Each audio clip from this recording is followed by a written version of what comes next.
The truth of the share market channel में आपका स्वागत है। मैं भवनेश अग्रवाल। नमस्कार दोस्तों, मैंने कल वीडियो बनाया था how to find out the multibagger shares and which shares can become multibagger. ये बहुत बड़ी बात है। ये होंगे या नहीं होंगे कुछ नहीं कहा जा सकता। शेयर बाजार में कोई भी शेयर, दुनिया का कोई भी बड़े से बड़ा एक्सपर्ट भी ये नहीं कह सकता कि कौन सा शेयर मल्टीबैगर होके ही रहेगा। Nobody can predict. मेरा सिर्फ ये था, रिस्क लेनी पड़ेगी बाजारों में। अगर आपको पैसे कमाने हैं, आपको रिस्क लेनी पड़ेगी। दुनिया का चाहे वारेन बफेट साहब हों, चाहे राकेश झुनझुनवाला साहब हों, राधाकृष्ण दमानी जी हों, कोई भी हों, कोई भी आदमी दुनिया में गारंटी से नहीं कह सकता। किसी भी बड़े से बड़े एनालिस्ट की कई बात 100% सही नहीं हो सकती। क्यों? कि ये बिजनेस है। बिजनेस में कब क्या दिक्कत आ जाए, कैसे क्या हो जाए, नथिंग कैन बी सेड। आज सपोज कि कोई बिजनेस अच्छा चल रहा है, उसमें कोई गवर्नमेंट मतलब पॉलिसी ऐसी आ जाए कि साहब हम एक्सपोर्ट खोलते हैं इस चीज़ का। कोई कंपनी रॉ मटेरियल बढ़ाती है और उसका रॉ मटेरियल की शॉर्टेज के कारण गवर्नमेंट जो रॉ मटेरियल यूज़र है वो कहते हैं गवर्नमेंट से साहब हमको दिक्कत आ रही है, हम वो रॉ मटेरियल नहीं है, महंगा मिल रहा है और हमारा हम जो एक्सपोर्ट कर रहे हैं इसको बढ़ा के वो वायबल नहीं है। तो government will reduce government will open the import of these items on reduced rates.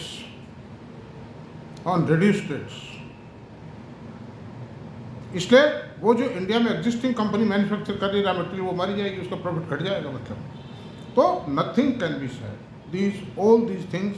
आज मौसम वैज्ञानिक है, करोड़ों रुपए की मशीनें लगी हुई हैं, करोड़ों रुपए का स्टाफ लगा हुआ है, बिल्डिंग, साधन, पता नहीं पढ़ाई लिखाई, पता नहीं क्या क्या।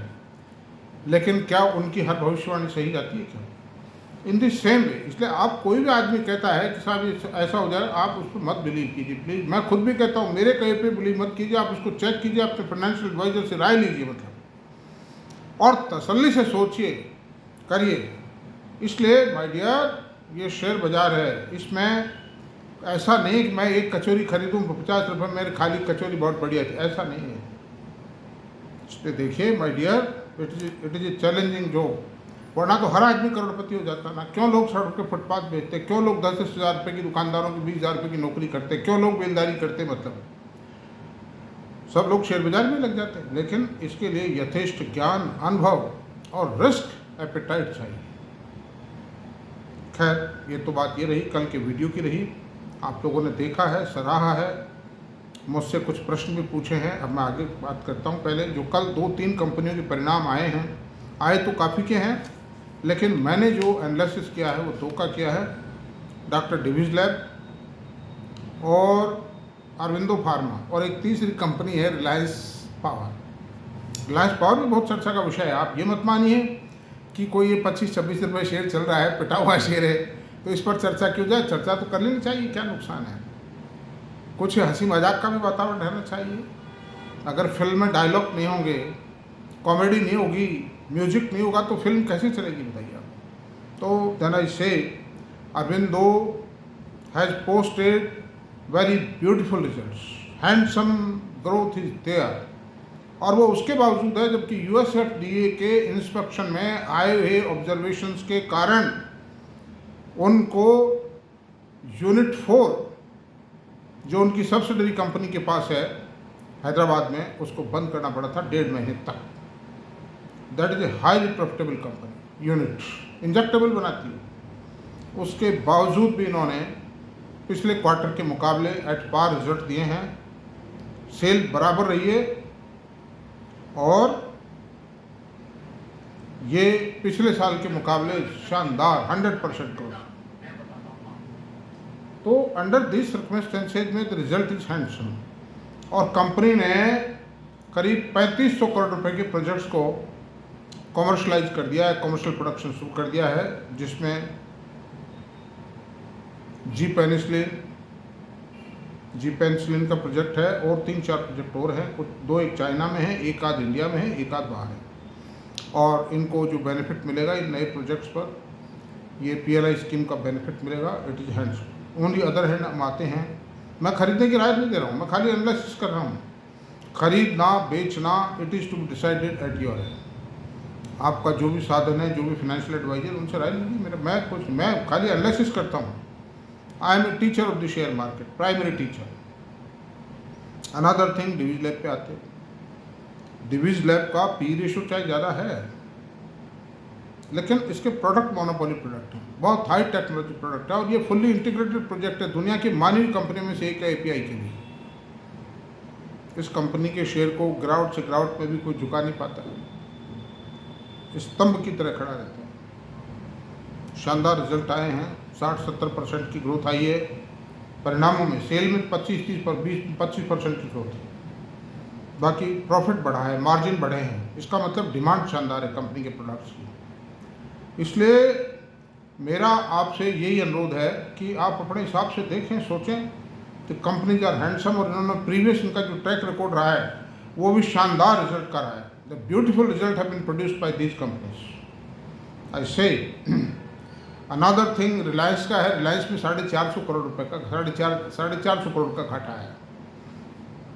ठीक है, घाटा कम तो हुआ है, लेकिन ये अब देखिए रिजल्ट से कोई लाइन ऑफ एक्शन तय कर पाना, लाइन ऑफ डिसीजन तय कर पाना रिलायंस पावर के अंदर बहुत मुश्किल है, क्योंकि ये मैनेजमेंट घोर संकटों से घिरा हुआ है। वो संकट अभी भी दूर नहीं हुए हैं, और मेरा तो राय यही रहेगी कि इस कंपनी से दूर रहा जाए। हालांकि अनिल अंबानी बेचारे बहुत दुखी हैं, अब किस कारण से हुआ, क्या हुआ, नहीं कमेंट करना व्यर्थ है। कि जो भी हुआ दुखद हुआ। इन्वेस्टर भी मारे गए, मैनेजमेंट भी मारा गया, गवर्नमेंट भी मारी गई, मजदूर मारे गए, बैंक मारे गए, इनमें सबको नुकसान। खैर, लेकिन जो भी है ठीक, चर्चा का विषय था, कोई खास बात। अब सवाल ये है कि एक महत्वपूर्ण सेक्टर जिसने लोगों को बेशुमार पैसा दिया है, कमा करके ज़बरदस्त पैसा दिया, पिछले मतलब सन 17-18 से लेकर और 23 तक वो सेक्टर ज़बरदस्त रहा है, झंडे गाड़े हैं। और वो कौन सा सेक्टर है? Chemical sector. इस केमिकल सेक्टर में मेरे से भी बहुत लोग राय ले रहे हैं, बहुत लोग पूछ रहे हैं, बहुत मैसेज आ रहे हैं, कमेंट्स आ रहे हैं, क्वेश्चन पूछ रहे हैं। मैंने जवाब भी दिया प्रेमपूर्वक उनको, जितना मेरे लेवल पे पॉसिबल था, जितना मैं दे सकता था, जितना मेरा ज्ञान और नॉलेज है, जितना अनुभव है, उस हिसाब से मैंने उनको बता दिया है। और मैं आपको डिस्क्लोजर दे दूं, केमिकल सेक्टर से मैंने भी बहुत बहुत पैसा कमाया। I earn a lot. अब कई आदमी पूछते हैं कि साहब आपका पोर्टफोलियो बताओ। अरे भाई, पोर्टफोलियो का क्या करोगे? जाति ने पूछो। साहब कई आपको कहते हैं कि साहब अगर आप मल्टीबैगरी ढूंढ लेते तो आप बढ़िया बाइक खरीदते, बढ़िया कमरे से खरीदते। अरे भाई, ऐसा नहीं है। आप असली पोजीशन को देखिए, और मैं मेरे मुंह से कुछ नहीं कह सकता मैं क्या हूँ। आप आइए जयपुर, देखिए, मिलिए मेरे से, what I am and what are my achievement, you will let know. अपने मुंह से बड़ाई करना तो एक अच्छी बात है, और मैं उन महानुभावों से भी ये कहूँगा कि जाते न पूछो साधु की, पूछ लीजिए ज्ञान। मेरी बात को, मैं जो पॉइंट उठाता हूँ, जो बातें बताता हूँ, उन पर चिंतन और मनन करो भाई। कोई भी नहीं बताएगा ये बातें, सब प्रोफेशनलाइज्ड है, सबको पैसा चाहिए बताने वालों को। फ्री में इतनी शानदार बातें कोई नहीं बता, क्यों? मुझे किसी ने नहीं बताई। मैंने मेरा रात और एक दिन कर एक रात दिन एक करके बड़ी मेहनत से इन चीज़ों को अर्जित किया है। मतलब कहीं कोई भी नहीं बताता, असली बात कोई नहीं बताया। ये तो कह देंगे खरीदो अरे साहब, बहुत शानदार है, करो, खरीदो सब खरीदो, अरे साहब खरीदो, ये हो जाएगा, वो खबर आई है, ऐसा हुआ है। लेकिन आप 2 सवाल उस बताने वाले से पूछते हो, वो फ्लैट पाता है और वो नाराज हो जाता है। वो कहता है, हाँ क्या मेरे पे भरोसा नहीं क्या? तो ये मेरा आप लोगों से अनुरोध है कि जो उस संत ने कहा है, कभी नहीं, कि जाति न पूछो साधु की, पूछ लीजिए ज्ञान। दूसरी बात मैं आपसे कहूँगा, सार सार को कही रहे, थोता देहि उड़ाए। मेरी बात अगर अच्छी लगती है, आप मानिए, मत मानिए, सोचिए, विचारिए। मैं किसी को कंपेल नहीं करता हूँ। I am not compelling to anybody else, and I am ready to serve the investing community up to the last possible extent. इस बात में चलो खैर, स्टाफ पर भी अब कुछ ज़्यादा चर्चा नहीं करेंगे, काफ़ी हो गई है। सबको धन्यवाद, जिन्होंने भी जो किया, सराहा चाहे आलोचना की, सबको धन्यवाद है मेरी तरफ से। I appreciate all the. Natural है, कुछ बातें तो होती ही हैं मतलब। तो अब सवाल ये है कि केमिकल सेक्टर के बारे में सवाल पूछ रहे हैं कि साहब अब क्या हो, शेयर टूटने रहे, वर्किंग टूटती चली जाएगी। कुछ टूटे हैं, हायर लेवल से, हाईएस्ट लेवल से टूटे हैं मतलब। मतलब टूटने का मतलब 40-40, 50-50% तो टूट गए, लेकिन जितनी इनकी प्रॉफिटेबिलिटी में गिरावट आई उस हिसाब से इन शेयर्स में गिरावट नहीं आई। कुछ मेंटेन है, कुछ की वर्किंग भी मेंटेन है। मैंने 7 कंपनियां एज ए सैंपल या चर्चा के लिए छांटी हैं, जिनके बारे में पूरा विवरण मैं आपको देता हूँ। तो आप देखिए,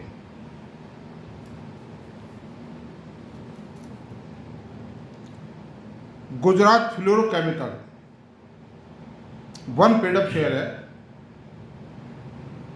इसकी वित्तीय वर्ष 23 में जो सेल थी वो 5,684 करोड़ रुपए थी, और अभी जो लेटेस्ट सेल के फिगर आए सन 24 की, टीटीएम मान लीजिए आप उसको, वहीं 4,279 करोड़ रुपए की सेल है, और वित्तीय वर्ष 23 में प्रॉफिट था 1,323 करोड़ रुपए।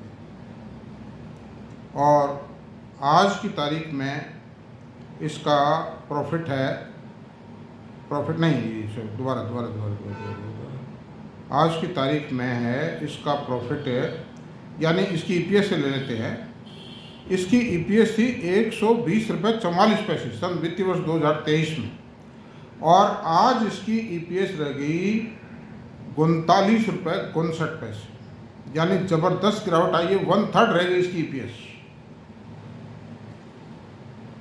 1/3 रह जाना, लेकिन 1/3 इसके रेट नहीं रहे। गुजरात फ्लोरो 4,500 रुपये तक गया था, और अभी भी इसका रेट करीब 35-34 चल रहा है। 1 पेड अप शेयर। मैनेजमेंट ठीक है, it's good management, I don't criticise. समय की बात होती है, बिजनेस कई बार डाउन जाता है, उसमें मैनेजमेंट क्या कर सकता है, बियॉन्ड कंट्रोल होती है कुछ ही। और बहुत शानदार रिटर्न दिए है, शानदार कंपनी है, इक्विटी छोटी है, 13-14 करोड़ रुपए की इक्विटी है, शानदार डिविडेंड दिए, सब कुछ बढ़िया किया है। अच्छा प्रोजेक्ट लाए, अच्छा प्रोडक्ट लाए, अच्छी टेक्नोलॉजी, मार्केटिंग, मैनेजमेंट, दुनिया भर के काम किए।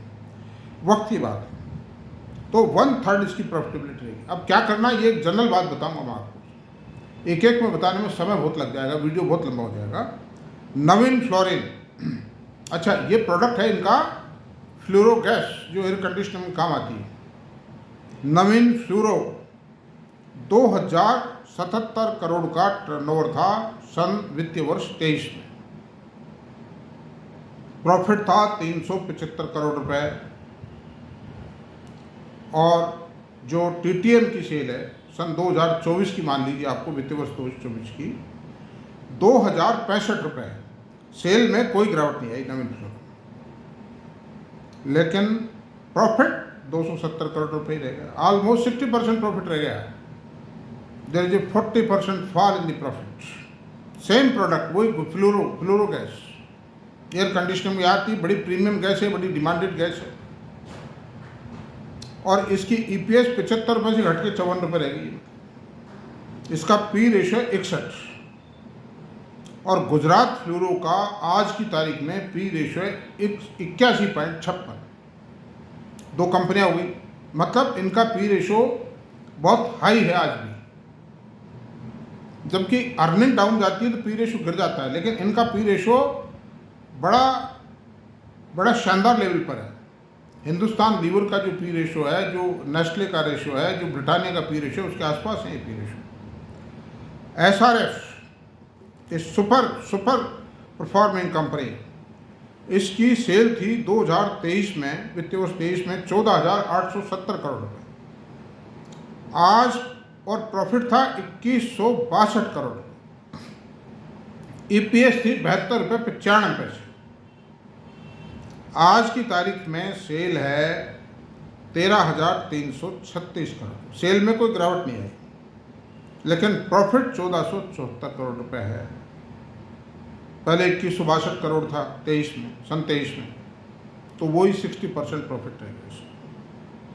अब ईपीएस है इसकी 43 रुपये, और पहले सन 23 में थी 72 रुपये 95 पैसे, यानी ये भी वो ऑलमोस्ट 40-45% गिरावट आ चुकी है। इसका पी रेशियो 50.80। अब कंपनी क्या क्या प्रोडक्ट बनाती है आप देखिए। एक तो पैकेजिंग फिल्म बनाती है, उसमें भी बहुत बड़ा लार्ज बिजनेस है। Another thing, nylon tyre code बनाती है, और टायर कोड के लिए ही इन्होंने पॉलिस्टर टायर कोड का भी प्रोजेक्ट डाला है, that is the latest project of the world मतलब। और फ्लोरोकेमिकल बनाती है, फ्लोरो गैस बनाती है, इन हाउस डेवलप टेक्नोलॉजी गैस के फ्लोरोकेमिकल्स के लिए दे हैव। ये कहाँ से ली टेक्नोलॉजी, क्या ली, nobody knows, nothing has been disclose. तो मैं मानता हूँ this is there in house develop technology. और मैंने इस शेयर के अंदर कभी भी बहुत लंबे टाइम तक मैं इन्वेस्टेड इसलिए नहीं रहा कि फ्लोरो गैस को, यानी it is a chemical of high grade, high quality, high technology, तो इसको तो बाजार नंबर देता है। और प्रॉफिटेबिलिटी इनका जो पैकेजिंग फिल्म का बिजनेस था उसमें भी काफ़ी थी, 30-32% मार्जिन थी। लेकिन उसके बावजूद भी मैंने इस शेयर में कभी लंबे टाइम इसलिए नहीं रहा कि उसको जो पैकेजिंग फिल्म है ना, वो बड़ा बिजनेस है इनका, वो भी काफ़ी बड़ा बिजनेस है, उसको बाजार नंबर नहीं देता है, कभी भी मार्किंग नहीं देता उसको, हाई पी रेशो नहीं देता बाजार। और गिरावट भी बहुत है उसमें, फ्लक्चुएशन बहुत आते हैं। कई कंपनियां हैं उसमें, जो पॉलीप्लेक्स था 3,500 रुपये जाके 900 रुपये आ गया। तो उसको मैंने पहले से ही एंटीसिपेट कर रखा था कि नंबर नहीं देंगे। लेकिन फ्लोरोकेमिकल में गिरावट की संभावना, अभी मेरा कोई इन्वेस्टमेंट नहीं है इनमें, किसी भी केमिकल कंपनी में। इनको एंटीसिपेट करके मैंने सबको भेज दिया था सब ऑलरेडी। मैं डिस्क्लोजर दे रहा हूँ। अब बालाजी अमाइंस, इसने भी झंडे गाड़े हैं सफलता के। 5500 रुपये गया हुआ शेयर है, टू पेड अप शेयर का रेट 5500 रुपये था। इसकी सन 23 में सेल थी 2355 करोड़ रुपए की। आज वो सेल रह गई है 1641 करोड़ रुपये, यानी सेल भी गिर गई, 60% ही रह गई सेल। और प्रॉफिट था 1641 करोड़ रुपए। ईपीएस 100 रुपीज़ थी, 100 रुपीज़ ईपीएस थी। आज 63 रुपये 20 पैसे ईपीएस लगी, वही 40% का डाउनफॉल है। पी रेशो 34.67 है, इसका पी रेशो चाहे गिरावट आ रही है, लेकिन पी रेशो 34 का, इतने हाई टेक्नोलॉजी इसी कंपनी जिस प्रोडक्ट को इंपोर्ट करना बहुत मुश्किल है, क्योंकि ये उसकी पैकेजिंग और ट्रांसपोर्टेशन वो बड़ा रिस्की है। हाई इनफ्लेमेबल प्रोडक्ट है, बड़ा रिस्की है वो। और इसकी जो एप्लीकेशन है वो भी फार्मास्यूटिकल सेक्टर के अंदर है, पेंट में है, कईयों में है मतलब वो। तो that is a very risky product, इसलिए पी रेशो रिजनेबल है। विनाती और ये भी अपने क्षेत्र में, केमिकल के क्षेत्र में हीरो रहा है। ऐसे केमिकल बनाए जो हिंदुस्तान में कोई नहीं बना पाया।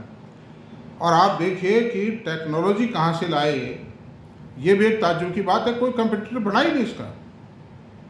जैसे आप देखिए उसका कोई कंपटीटर नहीं बन पाया, मतलब इसका पिडिलाइट का। Pidilite is the super product, कोई देयर इज नो कंपटीटर। आए हैं छोटे मोटे, वो चल नहीं पाए। तो इसकी सेल थी सन 2023 में 2084 करोड़ और प्रॉफिट था 457 करोड़ रुपए। ईपीएस थी 44 रुपये 56 पैसे। पानी पी लेता हूँ, गर्मी में प्यास लगती है बोलने से। जयपुर का टेम्परेचर 45 डिग्री है, इसलिए मैं सॉरी मतलब।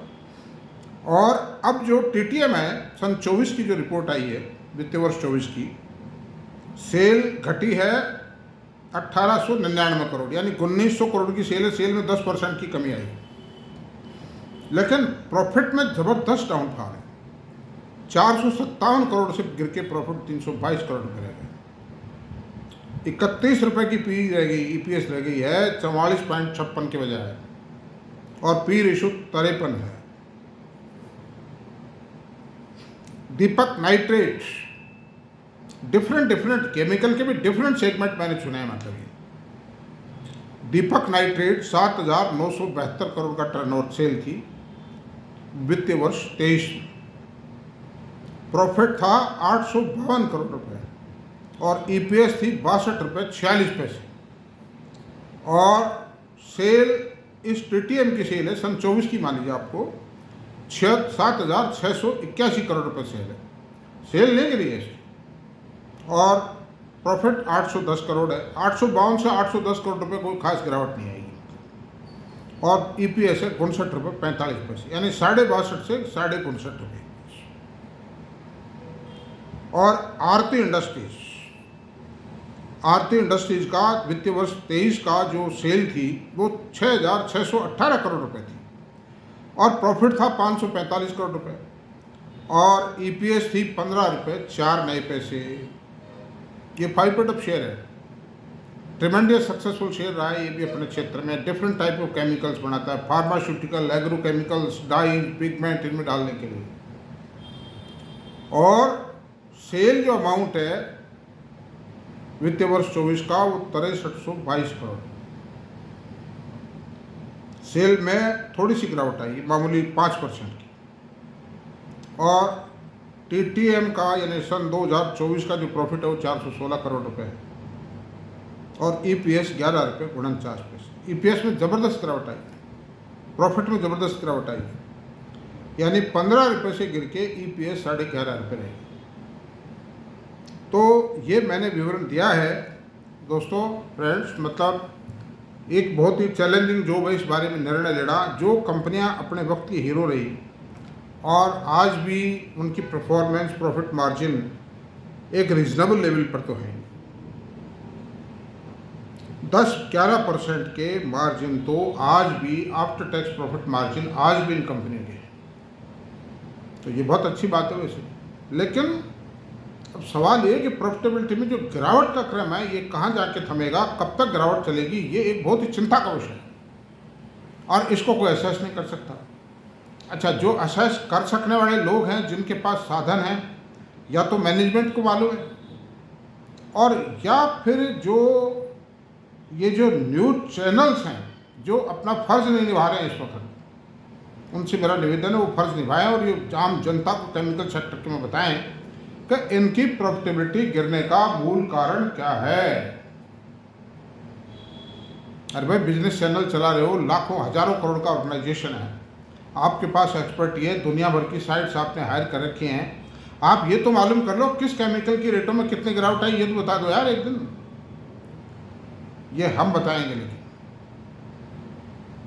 हम बताएंगे और उसका कारण बताएंगे। हालांकि वो टेंटेटिव कारण है, वो कोई कन्फर्म नहीं है, क्योंकि मैं कोई इतना बड़ा आदमी तो हूँ नहीं कि मेरा स्टेटमेंट आप अखबारों में छपे, ना मैं चाहता हूँ ऐसा छपा। इन सब का कारण है कि एक वक्त आया था जब चाइना ने अपने प्लांट्स को डिसलोकेट किया था, यानी एक जगह से दूसरी जगह शिफ्ट किया था।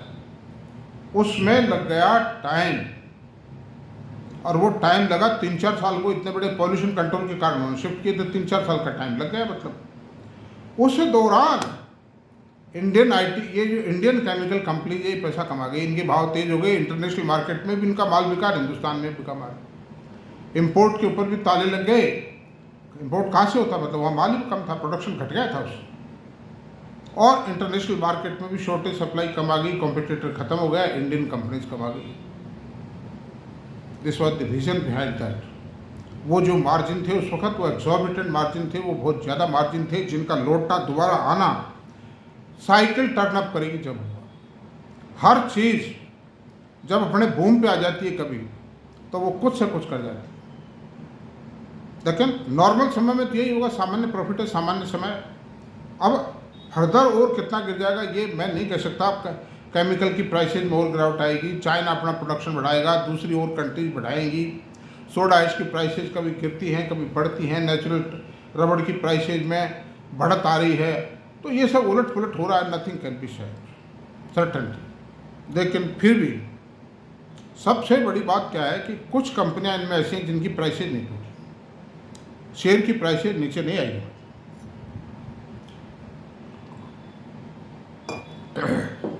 उसका एक ही तरीका है कि अब आप ये देखिए, मान लीजिए जस्ट फॉर एसआरएफ को ले, एसआरएफ जब जब रिजल्ट के आसपास पहुंचता है तो हमारे इस शेयर को तेज कर देता है ऑपरेटर। 2600 2650 तक ले गए थे अब की बार, और ये कह रहे थे कि इसी वर्किंग बहुत बढ़िया आएगी। और हमारे माननीय जो चैनल हैं, टीवी चैनल्स वगैरह, वो भी आवाज़ लगाते हैं कि अब वर्किंग सुधर रही है, इसके प्रोडक्ट में तेज़ी आ रही है, इसकी प्रॉफिटेबिलिटी सुधर रही है। तो खैर मैं छोटा आदमी हूँ, मैं चैलेंज नहीं करता हूँ किसी को भी। मेरा उनसे आग्रह यही है कि चलाए।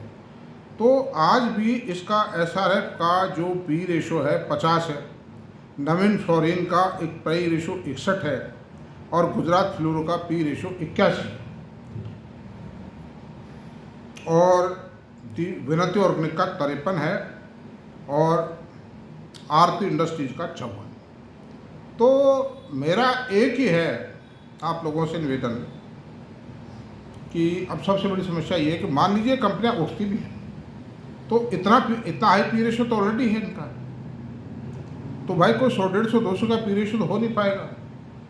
तो अगर इनकी वर्किंग सुधरती भी है तो इनकी जो प्रेजेंट पी है उसमें एब्जॉर्व हो जाएगी वो ईपीएस, वो जो प्रॉफिटेबिलिटी बढ़ा हुआ प्रॉफिट एब्जॉर्व हो जाएगा। आप एसआरएफ को का पी रेशो 200 करोगे क्या? ना पहले रहा है इसका पी रेशो, पहले भी नहीं था, पहले 50, 55, 60, 40, 35 का पी रेशो था और क्या था। इसलिए सबसे बड़ी बात यह है कि अगर इन कंपनियों की वर्किंग, पहली बात तो सुधरना मुश्किल और सुधरती भी है तो शेयर के प्राइस वर्तमान लेवल से बढ़ना मुश्किल या बढ़ना शुरू होगी उससे पहले इन शेयरों को तोड़ेंगे ऑपरेटर्स की कहानी। जैसे कि फार्मास्यूटिकल में क्या था, जून 2023 में उन्होंने फार्मा शेयरों को मिट्टी कर दिया था, बिल्कुल तोड़ दिया था और उसके एक महीने बाद बढ़ गए, बड़ी तूफानी गति से बढ़े वो शेयर, क्योंकि उनको मालूम था अंदर से कि स्थिति सुधर रही है, अमेरिका में क्या डिमांड है क्या नहीं है। ऑपरेटर मैनेजमेंट कॉम्बिनेशन के कारण उनको बात पता थी और वो बाजी मार गए और रिटेल इन्वेस्टर वो जो हो सकने वाला फायदा था उससे वंचित रह गया। तेज होने के बाद सब बातें बता दी उन्होंने। तो same thing will happen, can happen, will नहीं कैन। ये खाली संभावनाएं हैं कि इन शेयरों के जब वर्किंग प्रॉफिटेबिलिटी सुधरने की नौबत आएगी, स्थिति आएगी, तो हो सकता है कि उसके महीने 2 महीने पहले तोड़ दें इनको बुरी तरह से और तोड़ के नीचे में रेट खींच जाए, इन्वेस्टर घबरा जाता है, रिटेल इन्वेस्टर। तो अब सवाल ये है कि क्या किया जाए। तो मेरा आप सबसे यही अनुरोध है